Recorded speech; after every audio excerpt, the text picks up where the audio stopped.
Bonjour à toutes, bonjour à tous. Merci de nous suivre pour ce débat des élections législatives sur la 3e circonscription de l'Aube. Merci aux deux candidats qualifiés pour ce second tour d'avoir accepté notre invitation. Ce débat est organisé par nos titres de presse locale, l'Est Éclair et Libération Champagne, que je représente aujourd'hui. Je vous propose de vous présenter rapidement pour qu'on puisse s'entrer ensuite dans le vif du sujet. Je commence par vous, Madame Rank, bonjour.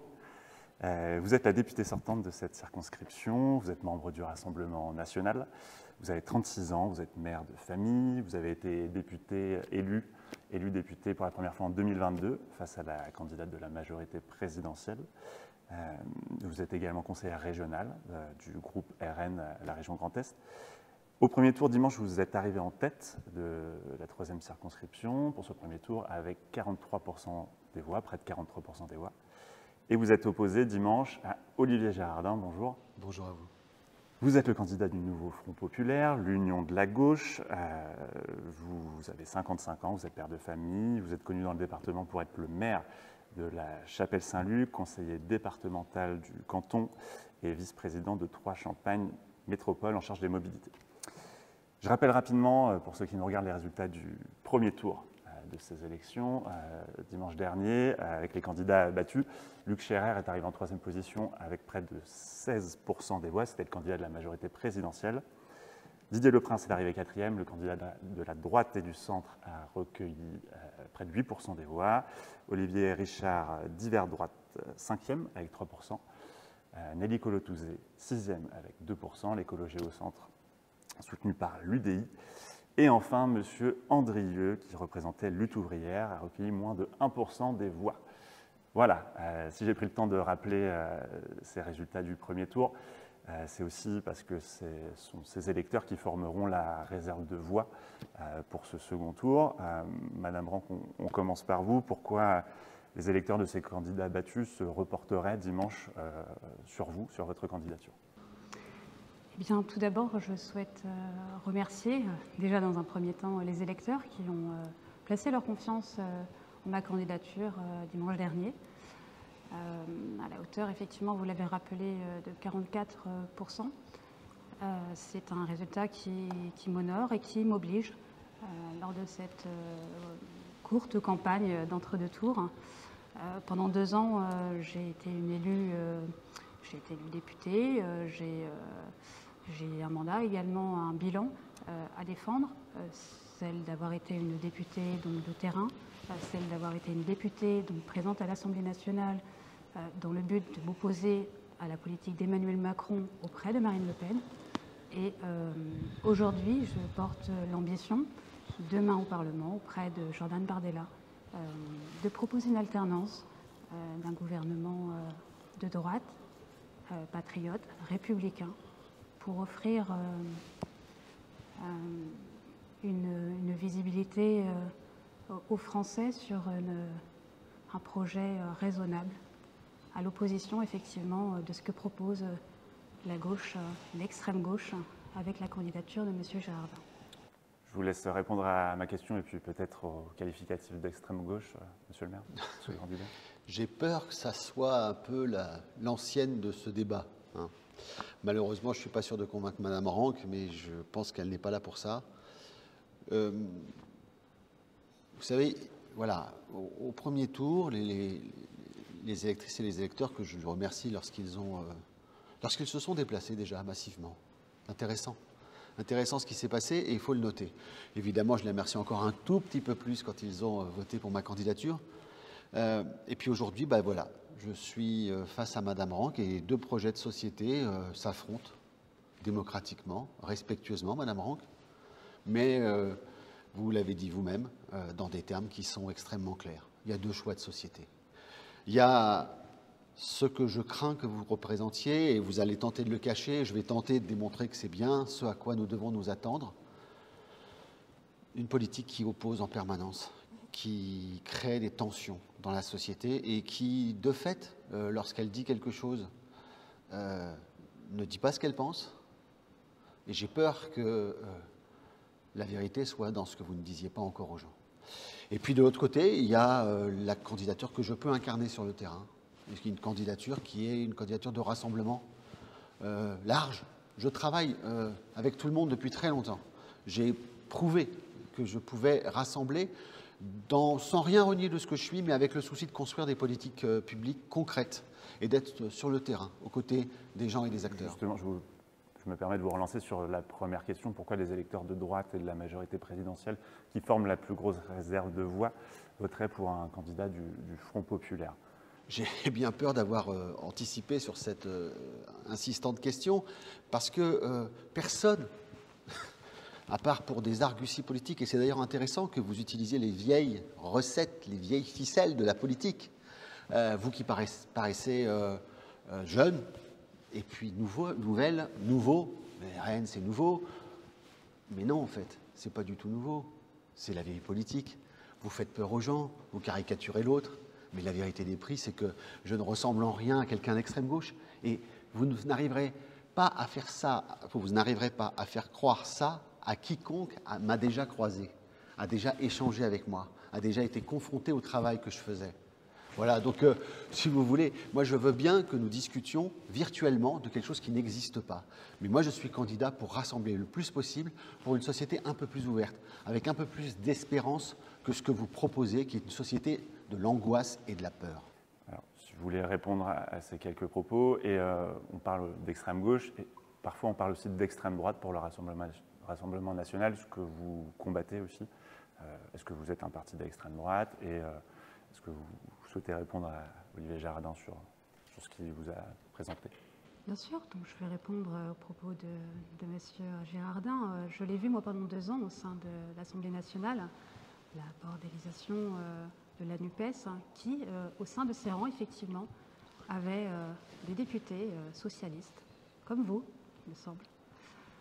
Et malheureusement, ces derniers ont voté de nombreux textes de loi qui n'allaient pas dans le sens, effectivement, des Français. J'entends, effectivement, que vous n'êtes pas un candidat LFI, mais vous allez siéger puisque vous avez signé un pacte législatif avec cette coalition, avec effectivement LFI, avec les communistes, avec les socialistes, avec les écologistes.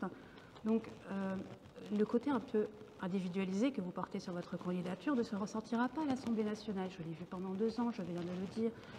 Comment vous allez vous démarquer de votre groupe lorsqu'il faudra, par exemple, démanteler la centrale nucléaire de Nogent, lorsqu'il faudra, oui, parce que majoritairement, à part les communistes, c'est le souhait de votre groupe. Nous l'avons vu au sein de LFI. On va avoir un peu de mal à discuter si vous commencez à m'expliquer que la table est blanche. Au sein Vous voyez, de LFI, je ne peux pas répondre à ça, madame. Je ne peux pas répondre. Le démantèlement de la centrale de Nogent, qu'est-ce que vous voulez que je vous réponde, à part que je ne comprends même pas la question, je ne comprends même pas l'évocation de ce sujet. D'où vous sortez que nous allons démanteler la centrale de Nogent? J'ai répondu déjà à cette question. Je ne comprends pas ce que vous me dites, et à part, encore une fois, pour faire peur, mais c'est votre seul biais. Moi, je veux dire la vérité non. aux Aubois. Mais la madame, vérité vous ne dites rien. J'ai regardé votre programme. Dans votre programme, madame, il n'y a rien. Il faudrait plus de plus et moins de moins. Et la vérité, c'est que vous nous cachez ce que vous allez faire, évidemment. La NUPES a voté contre le projet de loi qui visait justement à relancer notre énergie nucléaire. Et elle l'a dit elle-même, c'est dans votre programme. Non. Vous ne souhaitez pas de nucléaire. Non, c'est pas vrai. Vous le savez très bien, et vous savez d'autant plus que vous pouvez, et vous l'avez fait dans un débat précédent, expliquer que nous ne sommes pas d'accord. Alors il faut savoir, soit on sait quelle est ma position, et on sait que je ne suis pas d'accord avec d'autres partis de la coalition, et ce sujet a été mis sur la table comme tel, soit vous m'expliquez que je veux faire le contraire de ce que j'ai dit. Mais vous ne pouvez pas m'expliquer que ce qu'on va faire, c'est exactement le contraire de ce que je pense. Vous allez voter à l'encontre de votre groupe? Mais je ne veux pas... Pardon? Vous allez voter à l'encontre de votre groupe? Mais le groupe socialiste ne votera pas le démantèlement des centrales nucléaires. Qu'est-ce que c'est que cette affaire, enfin?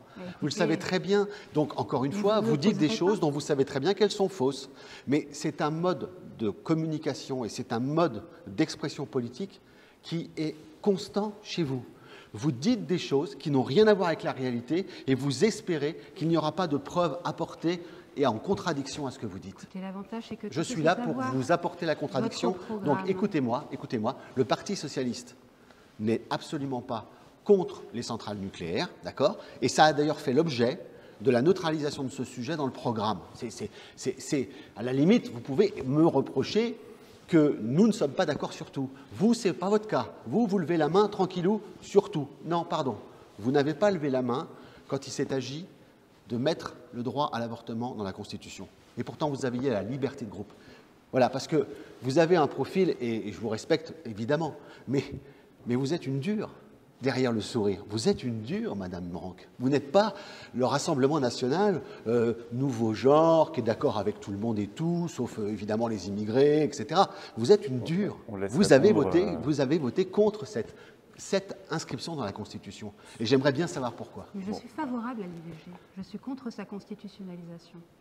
Mais je suis favorable à l'IVG. Et alors pourquoi vous n'avez pas souhaité... Vous le dire, parce que je suis contre sa constitutionnalisation. Alors je vous demande c'est pourquoi. quoi l'après? Je vous demande pourquoi. La sécurité je sociale. vous demande pourquoi. Ben oui, pourquoi mais pas les constitutionnaliser la ça fait retraite partie à du 60 bloc de ans. constitutionnalisation. C'est vrai que nous serions tranquilles.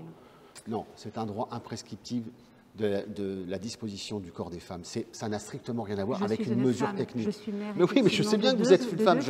Ça ne m'a pas échappé, Madame Branck. Je vous dis juste que celles et ceux du Rassemblement national qui n'ont pas voté le droit de vote,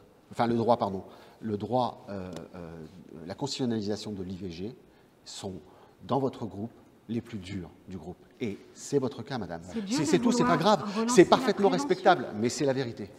Avant d'avoir recours à l'IVG, je vous laisse répondre sur ce point et puis après on reprend notre fil. Mais c'est un vrai sujet. Je veux bien qu'on l'aborde, Madame. Mais je vous le dis, c'est tout. C'est tout. Moi, oui, mais c'est un vrai. Vous avez parfaitement le droit de l'avoir fait. Mais ce que je veux dire ici, c'est juste ça. C'est que derrière un discours extrêmement policé, extrêmement lissé, il y a des prises de position qui, au sein de votre organisation, sont parmi les plus radicales. C'est tout, je le note, et ça nous évite d'avoir à débattre sur un sujet qui n'existe pas, qui est suis-je pour ou contre la centrale de Nogent. Voilà. Justement, pour rebondir là-dessus et pour revenir sur la petite question de tout à l'heure sur le côté extrême contre extrême, est-ce que vous êtes un parti d'extrême droite, comme le pensent certains de vos adversaires? Et ensuite, on reviendra sur l'union de la gauche avec vous, Monsieur Gérard. Bien sûr. Bien évidemment, non, je ne me considère pas comme l'extrême droite. Ce ne sommes pas un mouvement d'extrême droite. Nous n'appelons pas à la haine, comme aime le rappeler effectivement l'extrême gauche. La haine que nous avons dans les rues, ce n'est pas nous. Nous ne descendons pas dans la rue pour attiser la haine. Nous ne descendons pas, nous n'allons pas non plus remettre en question les élections. Nous n'allons pas remettre en question le choix des électeurs de porter une certaine voix dans les urnes. Nous n'avons pas des visions radicales. Nous ne souhaitons retirer aucun droit aux Français. Et c'est sûr que ce n'est pas ça que nous allons voir sur les médias. Nous n'allons pas voir sur une chaîne télévisée, le Rassemblement national ne souhaite pas retirer le droit aux Français. Parce qu'aujourd'hui, nous sommes dans une phase, comme nous l'avons toujours été, de diabolisation, parce qu'effectivement, ils ont peur de se voir retirer des sièges, tout simplement.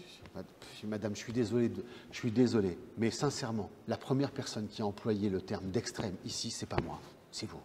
C'est vous pour qualifier pour qualifier. Non mais attendez, ne me coupez pas la parole, Madame. Ne me coupez pas la parole. Je vous ai laissé développer, d'accord? Je vous dis donc. Moi, je vais répondre sur la question de l'extrême gauche parce que. Mais non, vous n'allez pas nous faire le coup du vilain petit canard et de la victime, qui est victime de la diabolisation. Vous avez un groupe de médias très puissant qui organise votre propagande. En veux-tu, en voilà, tous les jours, sans se soucier de la question de savoir si les autres opinions peuvent s'exprimer. Donc, venez pas m'expliquer que vous êtes une victime. Aujourd'hui, on n'entend que vous, on n'entend que vos thèmes, on n'entend que votre manière de voir les choses. Voilà. Au-delà du côté extrême-gauche, M. Jardin, il y a quand même des électeurs qui se posent la question de l'union de la gauche. Est-ce que cette union, avec des sensibilités différentes, peut tenir la route sur le long terme si jamais le nouveau Front populaire vient avoir la majorité dimanche soir? Mais je vais vous dire quelque chose, je suis très inquiet, moi, de la polarisation de la vie politique française. Ce n'est pas mon monde. L'extrême gauche contre l'extrême droite et rien au milieu, ce n'est pas mon monde. Ça me fait. C'était pas ma question. Ça me fait peur. Non, mais est-ce que ça tient là-haut sur les bases d'un programme. Alors moi, je pense que la réalité viendra aussi faire varier les positions des uns des autres. Et si tout le monde est raisonnable, il y aura un chemin.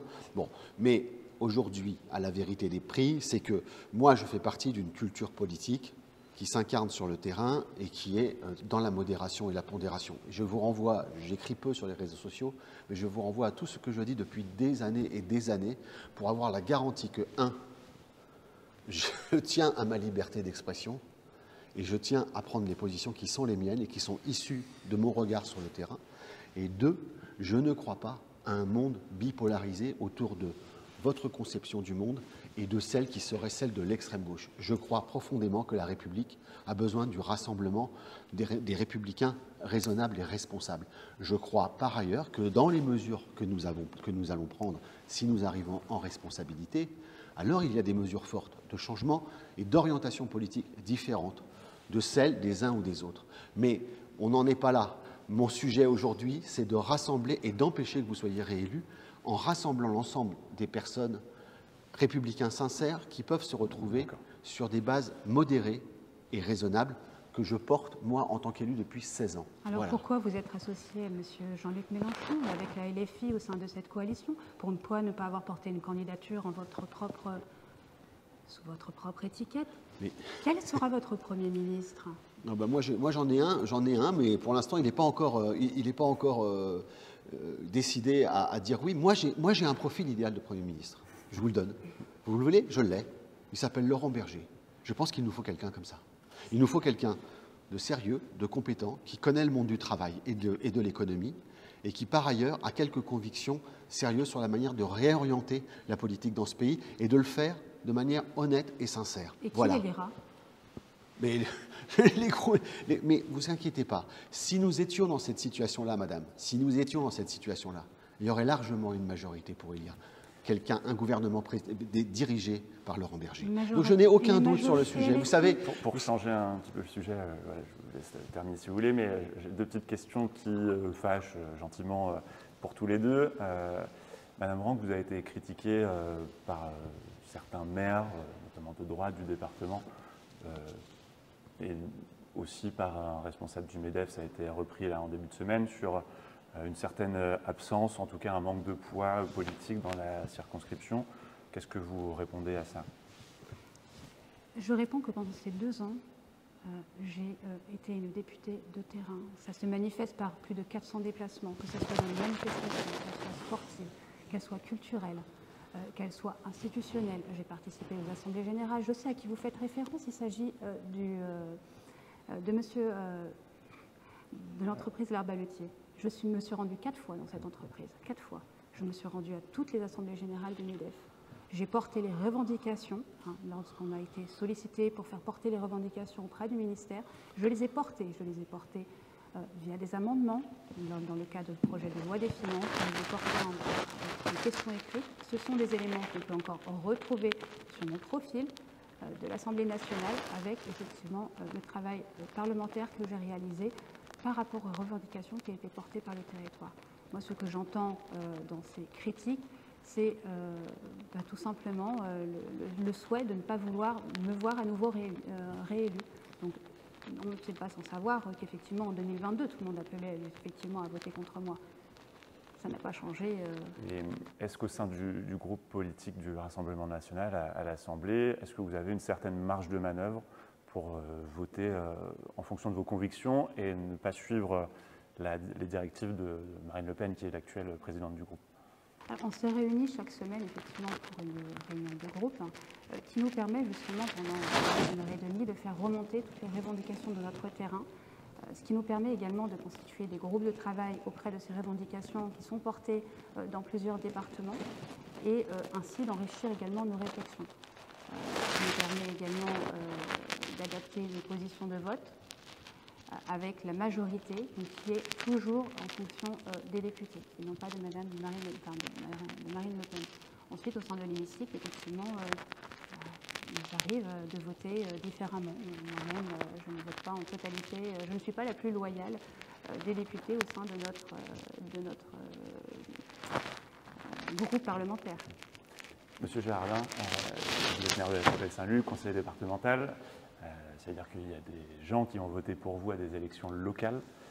Est-ce que vous trouvez logique que vous soyez député et que d'une certaine manière vous laissiez de côté cet électorat local? Je n'ai pas l'intention de laisser qui que ce soit de côté. Vous savez, je n'ai pas choisi cette temporalité, je n'ai pas choisi de me présenter à ces élections de manière réfléchie. J'ai pris une décision lourde de conséquences avec ma famille, mon épouse en premier lieu, et puis mes collègues à la Chapelle-Saint-Luc. en disant qu'est-ce que tu fais? Tu prends tes responsabilités ou tu les prends pas? Et je pense que j'ai eu raison de les prendre. Le premier tour l'a montré. Parce que la situation est extrêmement grave. Je suis très inquiet de ne pas trouver suffisamment de gens inquiets pour ma part. Je pense que nous payons 30 ans d'une vie politique sans queue ni tête. Mais pour répondre et pour aller jusqu'au bout de votre question, il est hors de question que j'abandonne qui que ce soit. Si jamais je devais battre Madame Rank, au contraire, j'exercerais mon magistère en ayant une pleine conscience de la réalité du terrain. D'abord celui que je connais le mieux, évidemment, mais celui que je connais le mieux, il brasse énormément de sujets. Vous savez, j'ai encore des fermes à la Chapelle Saint-Luc, j'ai quasiment toutes les tailles d'entreprise, tous les sujets de la société française sont concentrés à la Chapelle Saint-Luc. Donc c'est difficile pour moi de vous dire que je ne suis pas en prise avec le territoire, alors même que les sujets qui seront débattus au sein de l'Assemblée nationale concerneront forcément un bout de ma ville, et ma ville est quelque chose que j'ai rencontré qui fait que, voilà, ça m'a donné, je dirais, une corde à mes convictions supplémentaires. Et justement, il y a encore des fermes à la Chapelle Saint-Luc, il y en a aussi dans la partie rurale de cette circonscription qui est plus favorable à Rassemblement National. On peut le dire, oui. On peut le dire, c'était encore illustré ce matin dans notre édition. Qu'est-ce que vous vous dites? Alors ça rejoint peut-être ma première question sur le côté électorat de droite et du centre, mais qu'est-ce que vous dites à ces électeurs de cette zone rurale qui hésitent encore à peut-être vous faire confiance dimanche? Je leur dis que je connais sans doute moins bien les sujets qu'eux, mais que j'ai pris l'habitude, lorsque je suis en responsabilité, de mener les combats, l'expertise sur toutes les questions qui me sont posées. Et là, je vous avoue que l'agriculture, c'est un sujet qui me passionne. Je connais évidemment et des agriculteurs et des représentants du monde agricole, mais je ne connais pas un certain nombre de sujets qui intéressent le détail du fonctionnement. Et ça, je serais évidemment le plus zélé converti à la nécessité de porter un certain nombre de sujets. Même si, encore une fois, je préfère être humble, moi. Je n'aime pas l'idée que nous savons tout, voyez-vous, parce que ça, c'est faux. Donc, je vous dis juste, je connais moins bien ce monde, même si dans ma famille, évidemment, j'ai des agriculteurs, mais je m'intéresse énormément à toutes ces questions pour des raisons qui tiennent à l'importance que cela a dans nos vies. Et je rentrerai dans le détail technique, et quand je rentre dans le détail technique, je vais jusqu'au bout. Je vais renverser un peu la question pour vous, Madame Rank. Pourquoi les électeurs des quartiers plus populaires, qui ont voté en faveur de M. Jardin, notamment à la Chapelle Saint-Luc, se tourneraient vers vous au deuxième tour? Est-ce que vous avez un message pour cet électorat? Bien, comme je l'ai dit en introduction, j'incarne avec mon mouvement, avec M. Jordan Bardella, une volonté de remettre en ordre nos institutions, nos rues. Je pense que dans le milieu urbain, ils souffrent également de ce problème de sécurité. Et nous, c'est également tout le sens de notre démarche de proposer aussi aux Français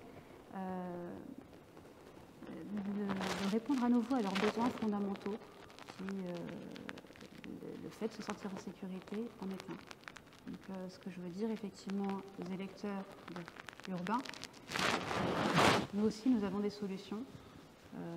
Elles ne vont pas faire plonger le pays, elles ne se mettront pas les finances publiques dans une position où finalement ce sera la FMI qui mettra la France sous tutelle. Il y a une alternance et c'est celle-ci que je souhaite moi proposer effectivement à ces électeurs. Ça continue d'être très embarrassant ce débat parce que Madame Rank fait référence, et encore vous utilisez le registre de la peur, de l'angoisse. Vous savez, voilà, vous êtes en train d'expliquer que nous, on va mettre la niche sur la tête du chien, etc., etc. Je vous dis la vérité. Non mais vous dites pas, arrêtez de... Non mais ça c'est... C'est que vous ne voulez même pas rembourser la dette. Non mais Madame Rank, vous parlez au maire de la Chapelle Saint-Luc. J'ai fait monter la dette de cette ville parce que ça m'avait été d'ailleurs demandé, et ensuite on l'a baissé. On est 2 fois en dessous du seuil à partir duquel vous commencez à discuter avec les gens. Je veux dire, c'est dingue de me reprocher à moi de ne pas être rigoureux dans la gestion des finances publiques. Je ne vous le reproche pas personnellement. Eh bien alors à ce moment-là, c'est moi que vous avez en face. Vous comprenez, je ne suis pas en train de parler à Jordan Bardella. Quoique, sur votre affiche, on aurait des doutes. Parce que c'est quand même un trait... C'est quand même... Non mais, excusez-moi, mais à un moment donné, ça devient... Moi, cette politique virtuelle, si vous voulez, moi, je parle à des gens de manière incarnée. Vous évoquiez tout à l'heure le sujet de la sécurité, madame. Et J'ai un reproche, moi, un seul reproche à vous faire, vraiment. Vous parlez de sécurité, vous vous inquiétez de savoir comment les choses se passent sur les milieux. Quand est-ce que vous êtes venu à la chapelle Saint-Luc pour discuter avec moi de ces questions, pour voir ce qu'on faisait très concrètement sur le sujet? À quel moment vous m'avez passé un coup de fil au moment des émeutes ou après les émeutes, madame? Jamais, jamais. Donc, moi, je veux bien que vous ayez tout bon et que le sujet de la sécurité, de la manière dont les choses se passent, ce soit votre préoccupation quotidienne. Mais malheureusement, ce que moi, en tant que maire de la chapelle Saint-Luc, je vous dis à vous, madame Orange, députée de cette 3e circonscription, c'est que vous avez manqué à un dialogue fécond sur le plan républicain avec un maire aux prises avec une flambée de violence incroyable. Alors, on n'a pas été les plus touchés. On n'a pas été les plus touchés. Mais un petit coup de fil de soutien, un petit coup de fil à mon adjoint qui a été sur le terrain, c'était pas de trop, puisque vous êtes républicaine et que vous vous intéressez à la sécurité. Et vous ne l'avez pas fait. Voilà, c'est à titre personnel le seul reproche que je vous ferai dans la manière dont vous concevez votre métier, votre fonction. Et voilà, et ça, pour moi, ça dit des choses, madame. Je vous laisse répondre, madame Ranck, et puis après, on changera de sujet. À titre personnel, depuis le début de cette mandature, j'ai contacté chacun des députés, des maires de cette circonscription, vous y compris. Je vous ai adressé un courrier proposant effectivement un rendez-vous.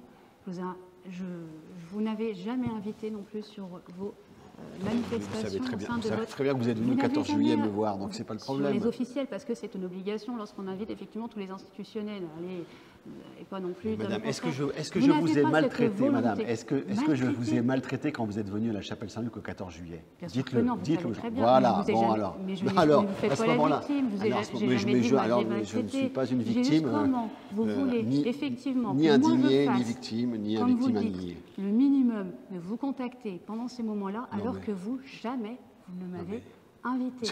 Jamais vous n'avez répondu. C'est votre territoire.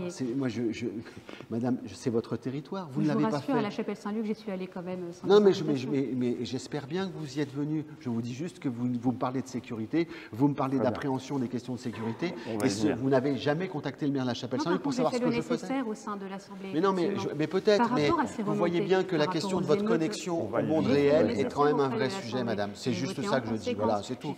Mais n'en faites pas une affaire d'État. C'est pas très grave. Voilà. Maintenant, il y a peut-être quelque chose aussi auquel je n'ai pas répondu, c'est par rapport à encore à votre candidature. Vous dites, lorsque moi je fais le reproche de travailler auprès de LFI, que je fais mal. Jordan Bardella, effectivement. Mais moi, je veux dire la vérité. Le fait que votre coalition, Nouvelle Unité Populaire, Nouveau Front Populaire, la NUPES 2.0, ne souhaite pas dans sa globalité. Ce n'est pas vous, à titre individuel, parmi un groupe qui va être composé de 200 députés, qui va dire « Oh ben non, moi je veux rembourser la dette de 300 milliards ». Ils ont été clairs. Non. Tous. Mais c'est faux, mais c'est pas vrai. Mais c'est totalement faux. Boris Vallaud s'est exprimé devant le MEDEF avec le président de la commission des finances, M. Coquerel, qui n'est pas... On conclut sur ce sujet de la dette et... Allez-y, non, mais je vous en prie. Il est évident... Non, mais je veux dire, vous savez, je vais vous dire quelque chose. Vous avez un certain culot et un certain aplomb de venir nous expliquer que tout ce qu'il n'y a pas dans le programme qu'on a défendu, alors qu'il y a des sujets sur lesquels vous pourriez vraiment insister, parce que je comprends que vous ne soyez pas d'accord, mais vous, on ne sait même plus du tout. Non seulement il n'y a rien dans votre programme, mais même quand il n'y a rien, vous arrivez à changer d'avis. C'est quand même extraordinaire. Donc, vous êtes quand même culotté d'aller m'expliquer à moi des choses qui ne sont pas dans le programme. Est-ce que vous m'expliquez qu'on ne va pas rembourser la dette? C'est pareil aussi qu'on veut désarmer la police, non? Vous n'allez pas me le faire à un moment donné? Parce que c'est intéressant aussi ça. Moi, il se trouve que j'ai armé la police municipale de la chapelle Saint-Luc. Donc, si vous voulez, et puis je vais vous dire, on peut discuter de ce qui n'est pas dans le programme et qui fait peur aux enfants et que vous sortez pour pouvoir faire peur aux enfants. Je veux bien. Ça ne me dérange pas, on peut passer du temps là-dessus. Mais par ailleurs, je vous le dis très tranquillement, s'il y a des sujets sur lesquels je ne suis pas d'accord, comptez sur moi pour le dire, et pas le dire simplement Mais vous ici, n'aurez pas de mais le pourquoi. dire On aussi. va y venir. Voilà, Vous n'aurez pas donc de pourquoi. j'ai On va pas y de venir, problème. on va y venir. Moi, Vous je n'ai n'aurez pas pas de de problème. pourquoi. J'ai 55 ans, j'ai 35 ans de vie de militantisme. Je vous jure que j'ai toutes les réputations du monde, Ok. mais certainement Vous ne pas serez pas maire dans celle de l'hémicycle. baisser la tête quand je pense un truc, je le dis, madame. Vous ne D'accord, serez pas très le bien. maire dans l'hémicycle. On Vous va y serez venir. seulement Pas un le maire. député On en va y venir. minorité Oui, bien parmi sûr. un groupe parlementaire Bien sûr. qui rassemblera Ah, je serai en maximum de minorité. Bah, alors à LFI. ce moment-là, je ne peux pas décider. Alors, c'est pas nous qui allons creuser la dette, c'est vous. Je reprends un petit peu la main. Bon, c'est pas nous qui avons un programme chiffré à 200 milliards. Voilà, vous n'avez pas de programme, vous, donc. On va y venir. On va rentrer dans Vous n'avez plus un. rien dans votre programme, madame. C'est extraordinaire. Déjà, c'est l'histoire. C'est C'est vraiment. Il y en a marre. Et- On a un programme qui Oui, est S'il vous plaît, on va y venir. Je vous le redis pour la J'arrête, cinquième fois. On a un Voilà. programme J'arrête, 2022 On va y venir, madame. Excusez, On va y venir, allez-y, on va y allez-y. venir. Je me permets juste de vous couper. Il faut qu'on fasse une petite pause technique d'1 minute. Ça vous permet de boire un coup. Oui. Voilà. Vous voulez un peu d'eau? Je vous offre un peu d'eau. Sous ma bouteille. On était sur les aspects du programme. Moi, je voulais vous interroger aussi sur les projets de société. On parle souvent d'une France un petit peu morcelée, l'archipélisation de la France qui est très décriée avec des communautés, des groupes d'individus qui se parlent moins. Monsieur Girardin, est-ce que vous souhaitez vous appuyer sur, vous faisiez référence à la chapelle Saint-Luc tout à l'heure, sur votre expérience de maire pour essayer justement de retisser du lien social? Je sais que par exemple dans le programme du Nouveau Front Populaire, il y a la relance de la création d'emplois aidés pour les associations sportives d'éducation populaire. Est-ce que c'est un sujet qui vous tient à cœur, qui vous inquiète aussi, ce manque de lien social et de lien entre les Français? Oui, tout cela m'inquiète et évidemment, c'est une des priorités budgétaires qu'il faut avoir en tête parce que l'appui au monde associatif est une des clés. Vous savez, on parlait de la sécurité avec Madame Rank tout à l'heure. Et moi, je vois bien que tout ne va pas bien à la chapelle Saint-Luc en permanence, mais on arrive à remettre à flot et sur le droit chemin des gosses, simplement parce que on développe des emplois qui sont des emplois où les adultes sont présents pour les associations sportives, etc. On fait pas c'est pas de la gabegie, mais remettre de l'humain, alors que tout est virtuel aujourd'hui, que tout est dans les machines et que les familles sont éclatées un peu partout, etc., c'est fondamental. Et c'est un vrai secteur. On ne peut pas comptabiliser le nombre de gens qui auraient fait des bêtises s'ils n'avaient pas été pris en charge par le club de foot ou par l'atelier théâtre, etc. Mais je vous assure, nous, on le voit, par exemple, je prends un dispositif, c'est tout bête, mais on a aujourd'hui une situation où quand un gosse d'un collège de la chapelle Saint-Luc, Brossolette ou Camus, est expulsé de son collège, il n'est pas dans la rue. Il est pris en charge par la réunion des forces de la communauté éducative du collège et de la ville de la chapelle Saint-Luc. Et il est pris en charge. Voilà. Et ça coûte pas très cher à la société et ça permet de diminuer, vous voyez, le taux de récidive de 50% des gamins. Voilà. Est-ce que vous aussi, au Rassemblement national, vous avez une solution pour essayer que les Français se reparlent, qu'il y ait du lien social, Je profite aussi de cette question pour aborder le débat sur la binationalité, la double nationalité qui a été évoquée par Jordan Bardella. Est-ce que vous pouvez expliquer un petit peu davantage, puisque ce n'était pas forcément toujours très clair selon les interlocuteurs du Rassemblement national, si tous les binationaux pourront toujours accéder à des emplois de la fonction publique, par exemple? Bien. Écoutez, aujourd'hui, nous avons une société qui est très fracturée. Je l'ai évoqué tout à l'heure. Aujourd'hui, les Français, ils ont du mal en fait à satisfaire leurs besoins fondamentaux, ceux de s'alimenter, ceux de se loger, ceux également de se sentir en sécurité. Et à partir de là, c'est difficile lorsqu'on n'arrive pas à vivre pour soi, à vivre ensemble. Donc, ce qu'il est nécessaire déjà dans un premier temps, outre effectivement relever avec le pouvoir d'achat, nous en parlerons peut-être tout à l'heure, de couvrir ces besoins vitaux, c'est couvrir ce besoin de se sentir en sécurité. Je le rappelle assez souvent, nous avons de l'ultra-violence qui est gratuite, qui devient aujourd'hui banale. ce sont des attaques au couteau, il y en a 120 attaques au couteau par jour, nous avons un cambriolage toutes les 3 minutes, une agression gratuite toutes les 44 secondes. Donc effectivement, il est nécessaire de remettre de l'ordre en permettant à ce que notre justice soit moins laxiste. Ça passerait... On va y revenir après, j'ai une question pour vous là-dessus. Juste sur le côté double nationalité et l'accès aux emplois publics, est-ce que vous pouvez un peu expliquer comment ça pourrait se passer si Jordan Bardella est Premier ministre avec une majorité? Oui. Alors, ça fait effectivement la une des médias depuis quelques jours. J'en ai entendu aussi parler au sein de la circonscription, mais en soi, c'est déjà le cas aussi aujourd'hui en France. Certains postes, je pense à une dizaine de postes, notamment dans le renseignement, ne sont déjà pas ouverts aux binationaux. Là, on ne parle pas... Jordan Bardella, à la base, avait répondu quand même à une question. Et c'est reparti de là, cette polémique autour de la binationalité. On ne parle pas d'une binationalité franco-belge. On parle d'une binationalité, par exemple, à la tête du renseignement. Oui, mais ça ne peut pas être un russe, etc. On ne le remet pas en cause. C'est déjà le cas. Oui, mais c'est pour ça. Oui, mais madame, vous savez, nul ne peut. Oui, mais madame, je vais vous dire quelque chose. J'ai entendu la réponse de madame Le Pen ce matin sur France Inter que vous allez privatiser. Ça, c'est grave. Et ça resté dans votre programme. Il n'y a plus grand-chose, mais je crois que c'est resté. Ça m'inquiète énormément. J'aurais une question à vous poser.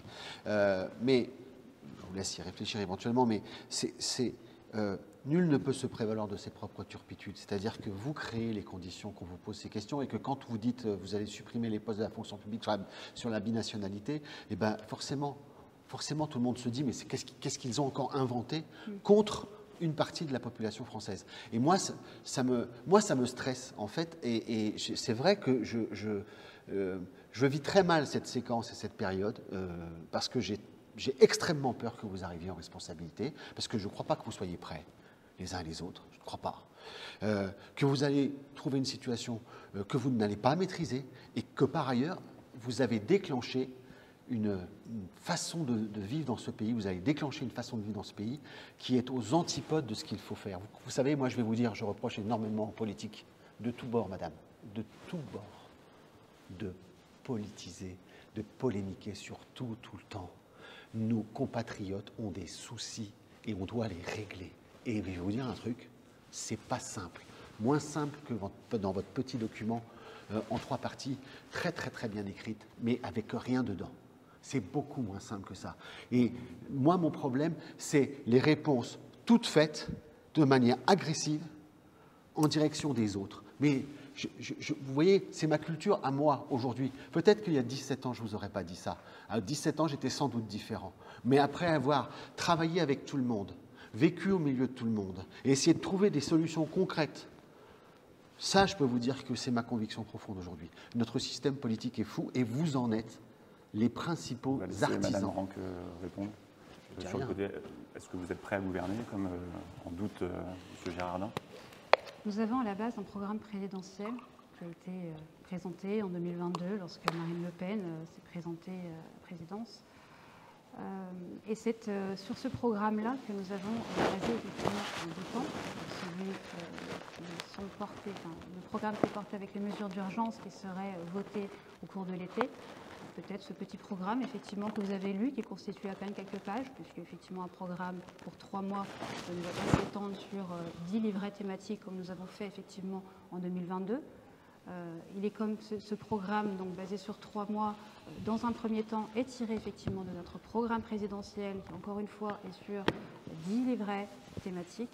Et ensuite, dans un second temps, nous souhaitons ouvrir le temps des réformes. Et c'est effectivement donc un programme qui va courir jusqu'à 2027. Donc, je vous invite par la suite à aller regarder effectivement nos programmes, pas seulement celui sur les mesures d'urgence. Justement, dans votre programme, par exemple, il y a la suppression du droit du sol, la limitation du regroupement familial. Pourquoi ça fait partie d'ailleurs des propositions dans le cadre de l'urgence que vous proposez. Pourquoi avoir retenu ces propositions que vous souhaitiez mettre en place immédiatement? Parce qu'aujourd'hui, 92% des Français ne souhaitent plus qu'il y ait autant d'immigration en France. Vous avez dit tout à l'heure, M. Girardin, que nous surfions, le résumer comme ça, nous surfions effectivement sur les maux de la société, sauf que Au final, moi j'ai toujours reproché effectivement aux politiciens, je ne fais de la politique que depuis 8 ans, je suis députée seulement depuis 2 ans, à être complètement déconnectés de leur territoire. Nous, il s'avère qu'effectivement, ce sont des mesures que nous portons parce que nous sommes à l'écoute effectivement des Français, de leurs revendications et que nous souhaitons apporter des propositions. Ce n'est pas nous qui sommes à l'origine effectivement des maux de la société. Par contre, nous répondons à leurs attentes et nous proposons effectivement des mesures. C'est là où nous sommes en désaccord, madame. C'est que pour moi, vous ne répondez à rien du tout. Du pouvoir d'achat, à travers effectivement de nombreuses mesures que nous proposons en 2 temps au sein de notre programme. Je vous assure que, par exemple, sur un certain nombre de constats, on pourrait faire les mêmes. Je n'ai pas de problème. Moi, je considère qu'il y a un problème d'autorité aussi. Je pense qu'on a un problème de valeur. Ce n'est pas un problème de couleur, madame. C'est ça le problème. C'est que vous évoquez la question. Non, mais c'est pas moi qui fais référence au droit du sol dans les premières mesures d'urgence à prendre dans ce pays. Mais en quoi ça a un rapport avec la couleur? Non, mais excusez-moi, mais le droit du sol, je suis désolée, c'est par rapport aux étrangers. Je vous assure vaguement. Je vous assure vaguement. D'accord? Et c'était une formule, madame. Parce que je pense que l'important que vous auriez dû saisir au bon, c'est le problème des valeurs. Nous avons, dans notre société française, mais sans doute au-delà, un problème de valeurs collectives. Moi, j'en suis persuadé. Et c'est pour ça, madame, que j'insiste tant à la chapelle Saint-Luc sur les cérémonies patriotiques. C'est pour ça, madame, que moi, j'essaye de mettre en place des mesures qui font que les petits Français, qui sont Français, madame, et à qui éventuellement vous voulez d'ailleurs retirer cette nationalité, moi, je souhaite qu'ils soient pleinement intégrés à la société française. Pourquoi, madame? Mais non, c'est pas moi qui remets en cause le droit du sol, excusez-moi, et qui travaille sur les... Non, mais pardonnez-moi, moi je veux bien que vous ne disiez plus rien sur rien, et que... Non, mais je peux vous dire ce... Mais non, mais pardonnez-moi, madame, mais là je suis un peu embêté. Je ne peux plus rien dire qui soit dans votre programme et qui soit l'un de vos marqueurs politiques sur lequel vous me dites « mais non, c'est pas exactement ça ». Et pendant ce temps-là, vous m'inventez des positions que je n'ai jamais prises, qui sont écrites nulle part. Alors là, je vais avoir du mal à continuer le débat dans ces conditions. Monsieur Soily, il faut absolument m'aider. Je ne sais plus quoi faire. Je vous le dis, voilà, Sur le droit du sol, on peut rappeler rapidement la proposition du Rassemblement national. C'est, vous me dites si je me trompe, mais de ne pas accorder automatiquement la nationalité française à un enfant qui serait né dans le pays de 2 parents étrangers. Alors ça se fait à 18 ans selon quelques règles à respecter, mais c'est bien là-dessus que vous souhaitez revenir. Effectivement, aujourd'hui nous sommes confrontés, nous avons sur le sol effectivement des étrangers qui viennent en France avec un enfant qui va naître en France et qui automatiquement, je dis bien automatiquement, va acquérir la nationalité française à ses 18 ans. Nous ne voulons pas que ça soit un acte automatique. Nous ne souhaitons pas qu'effectivement un étranger vienne sur notre territoire pour profiter des aides, durement acquis par ceux qui, par le travail, cotisent. Nous souhaitons qu'ils cotisent eux aussi pour pouvoir bénéficier de ces aides. Nous ne souhaitons pas que ce soit de l'automatisme. Vous savez qu'en termes d'accueil de migrants, par exemple, puisque vous parlez de ça, on confond tout, parce que mon sujet, c'est pas, je vous assure que c'est pas mon problème, c'est pas forcément les migrants, moi.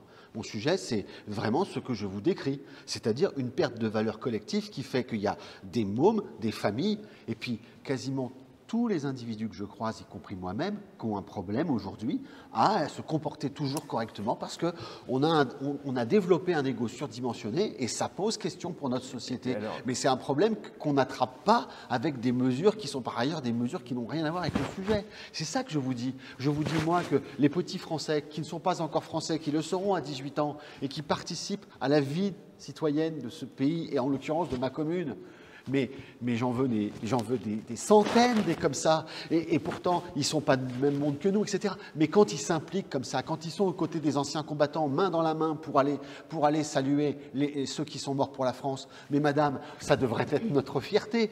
Et ensuite, ceux qui ne sont pas d'accord, ceux qui se comportent mal, on les sanctionne, mais pas parce qu'ils sont étrangers, parce qu'ils se sont mal comportés. Et c'est tout simple, en fait.